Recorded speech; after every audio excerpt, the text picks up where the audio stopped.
Welcome to my new video. Today I'll be talking about how to maximize your hobby dollars when it comes to collecting Lego sets in Singapore. As you can see in front of me, we've got a bunch of Lego Star Wars boxes.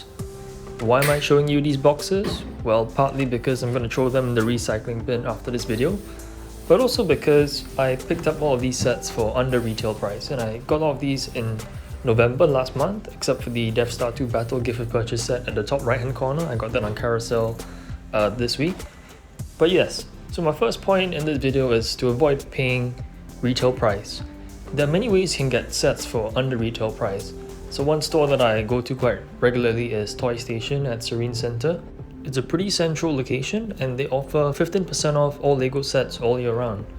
They've got a pretty decent range, but of course when it comes to getting Lego store exclusives, Lego Idea sets, Lego Expert 18 plus range, you may have to go to the Lego store, or in Singapore, Bricksworld.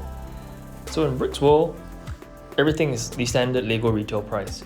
So I would avoid buying things from Bricksworld unless it's exclusive to the store. And if you see yourself going to Bricksworld quite regularly, it's worth picking up the membership. It's $30 for 3 years. It's something that I haven't done myself actually, and I kind of regret not doing that. But the next time I visit the store, I will get a membership. So $30 for 3 years is essentially $10 a year, and you get 10% off all regular price kits. So technically, in order to make the most of your membership, you just have to spend $300 on Lego sets a year and you've got your money back. And if you look at that per year, that's $100 of Lego sets a year. If you see yourself spending more than $100 on Lego a year, then it's definitely worth getting the membership. And it's also worth noting that if you spend $300 or more during those 3 years, it will automatically renew for another 3 years. So that sounds like a pretty good deal, honestly. Another way to get sets for under retail price is to look out for department store discounts and online sales. So right now Amazon has a pretty good Lego sale going on. Lazada has a Lego store there as well, and they have sales now and then. And of course department stores like Metro, maybe OG, BHG, they might have like 15, 20, 25% off Lego sets sometimes. So those are worth keeping an eye out for. But generally, if you want to pick up a Lego set and you don't have the time to search around for a sale, my go-to place will still be Toy Station. My second money saving tip is actually something that I recently discovered. So when it comes to building Lego sets, I'm not so much a completionist. I would like to get many minifigures, but that's not my priority. If you ask me whether I buy a set mainly for the minifigures or for the vehicle, I normally get it just because of the scenery piece or the vehicle. I'm not gonna buy a $200 set because I want a particular minifigure.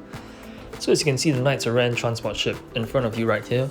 This is a $125 set. I picked it up from carousel without the 3 minifigures, so no Rey and the 2 Knights of Ren aren't included, but I paid less than half the price. So you ask me, would I like those minifigures? Yes, I would, but do I think they are worth $70 over? Personally, no. I don't think they're worth that much to me. So if you're a bit like me, you're not too fussy and you just want to enjoy the build, you enjoy the vehicle, then it's worth looking at carousel to get sets without the minifigures. So off my head I can think of the Batwing, that massive $350 Batwing that was released this year. I've seen it on carousel for as low as $200 without the 3 minifigures. So I think that's a great deal. It's actually something that I've been considering as well. So yeah, worth keeping an eye out if you're not that fussy and you just want to enjoy building Lego sets. Likewise, you can do this the opposite way. You can buy a set, enjoy building the vehicle or whatever it is, and then try and sell the minifigures. But of course this method involves a slightly higher risk because you have to pay the upfront cost and you hope that you do sell those minifigures. So yeah, whichever way you prefer, but I do prefer the first method. My third money saving tip is with regards to gift with purchases. So Bricksworld does roll out some gift with purchase promotions. Currently it's the ice rink, you get it for free if you spend above $180. And last week it was the Charles Dickens promo set when you spend above $180 on non-discounted items. So these sets are relatively exclusive and you only get them for a short period of time. But there are many times when you go into the store and you realize that the stuff that you've been planning to get are out of stock. And you feel like, you feel pressurized to get things in order to redeem the promo. I really wouldn't recommend that, especially with these gift with purchase promotions. You have to spend $180 on non-discounted items. And these are things that you don't really want to begin with. It's just not good use of money. $180 can get you lots of stuff. And yeah, don't buy it just because of the gift of purchase. You can take a look on Facebook Marketplace or Carousel. So I had a look myself, and I've seen the Charles Dickens and ice ring set go for about $48 or $45 each. So that's not too bad, honestly. They're like 300 or 400 pieces, I think. And they are nice sets, so I think $35 to $45 is quite reasonable. My next piece of advice is not so much about buying Lego kits for yourself, it's more about Lego investing in Singapore. Do I think it's a good thing to get into? Personally, I don't think so. Firstly, the demand in Singapore is quite a lot lower.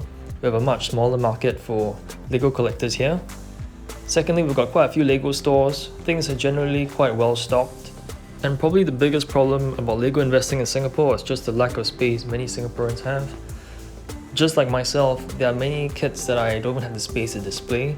How am I supposed to store 5 Lego Star Wars UCS kits for the next 5 years and wait for it to go up in value? I just don't think the opportunity cost is worth it. By all means, if you have a whole basement to store all your Lego kits in good condition, then yeah, maybe it's worth considering getting into Lego investing. But I think for most people, it's just not possible. It's not worth taking up so much space and time, and yeah, it's just not worth it. And yeah, like I said about the market in Singapore, it's a lot smaller than like in the US. So when you look at values on brick economy, you have to take that with a pinch of salt. And if you want to sell overseas, also remember that if your Lego set is big, it's bulky, and you want to ship it in good condition, shipping is going to be really pricey. My fifth piece of advice is actually quite general and can be applied to many different hobbies, and that is to buy what you like and not just to buy it because it is cheap. Now, this is something that I'm guilty of as well when it comes to many different hobbies, including things like Gundam and Star Wars figurines and stuff like that. So unlike other toys, Lego sets rarely do go on huge discounts, but from time to time you do see some big discounts on certain sets or themes. So for example, currently the Monkey Kit has some sets going for 30% off. And I think a couple weeks ago they had some Lego City sets at 1/3 off. So yes, I agree those are good discounts, but are they really the sets you want? Well, at least in my opinion, for me, when I collect Lego, I want to have some standardization. If I want Star Wars vehicles, I want to have Star Wars vehicles in like one row on my display shelf. If I want to have like a mini Lego town, I want to have like some buildings. So many different buildings that will go nicely side by side. If I do see a Lego plane for half price, wow, that's a great deal. It's really tempting. I'm gonna enjoy building it, but when it's time to display, it just looks out of place and I'll end up just putting it in a box and forgetting about it. So that's not worth it in my opinion. So even if you see a good deal, always think about it. Is this something that you really want? Or are you just buying it because it's cheap? Yes, maybe a $100 set is on sale for $50, but that $50 could be used to fund something that you really want in the future. So it's worth saving that money. My final piece of advice is a bit similar to the one about Lego investing, and it's about selling your Lego sets, but not brand new to make a profit. Rather, when you've collected it for years and you decided, it's time to move on and you want to make space for something else, selling your Lego sets is actually a good way to fund maybe other Lego sets or other hobbies and interests. So unlike other toys and toy series and collections, Lego tends to hold its value pretty well, and Lego is made of pretty good quality. They tend to last. You won't see bricks broken and stuff like that. So as long as your Lego kit is in pretty good condition, there aren't many broken parts, I'm pretty sure you can sell it for at least a quarter the price, That may not sound like much, but it's better than getting nothing back. And in addition, some sets do go up in value, so even if it's a used set, if it's in good condition, you've got the minifigures, the accessories, you might be able to sell it for the price you paid or even more, if you're lucky. So unlike the previous method of Lego investing where you're buying sets with the sole intention to profit off them, this time you're buying sets that you actually like, you enjoy, you built them, you played with them, you displayed them, and if the time comes where you have to get rid of them to make space for other things, it's always good to know that they hold their value. So that's pretty much it for this video. I'm just going to summarize the tips I gave today. The first being avoid paying retail where possible. This can be done by shopping at Toy Station where they give you 15% off all Lego sets, waiting for online sales like Amazon or in Lazada, or if it's an exclusive set at Bricksworld and you see yourself spending or buying several kits from Bricksworld in the future, it's worth getting a Bricksworld membership to get that 10% off. Second tip is to buy sets on Carousel without the minifigures. If you're not that fussy and you just want to enjoy building a set, You can save quite a bit by buying it without the minifigures. Like I said, the Lego Star Wars sets out there for like half the price just because it's missing 2 or 3 minifigures, and I think that's a good deal in my opinion. Third piece of advice is about gift with purchase items. If there's a gift with purchase item that you're looking for in the store, give the store a call before you head down, make sure they have it in stock, and make sure that the items that you plan to get to hit that $180 minimum are also available in store. Don't put yourself in a situation where you head down there and you realize that there's nothing that you really want, and because you're there you end up spending $180 on things that you don't really want just to get that gift with purchase. Like I said, there's Facebook Marketplace, there's Carousel, and it's quite easy to find these gift with purchase sets for not a lot of money.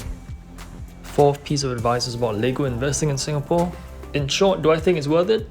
No, because demand in Singapore is a lot lower, and if you're like me and you don't have a lot of space to store your sets, well, I don't think it's worth the opportunity cost. And if you're going to sell your sets overseas, shipping big bulky boxes in good condition is going to be very expensive. So no, not worth it.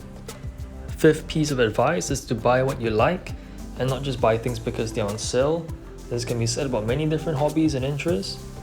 And lastly, to fund other Lego sets, it's always important to remember that your Lego sets aren't worthless. Lego tends to hold its value well, and if you need that space, you can always sell off your old sets and they're gonna give you at least, I dare say, at least 20 to 30% of what you paid. So that's pretty much all the tips I have for buying Lego sets in Singapore. If you have any other tips or advice, do let me know as well, and I hope this video was useful. Thanks for watching and stay tuned for more Lego content to come soon.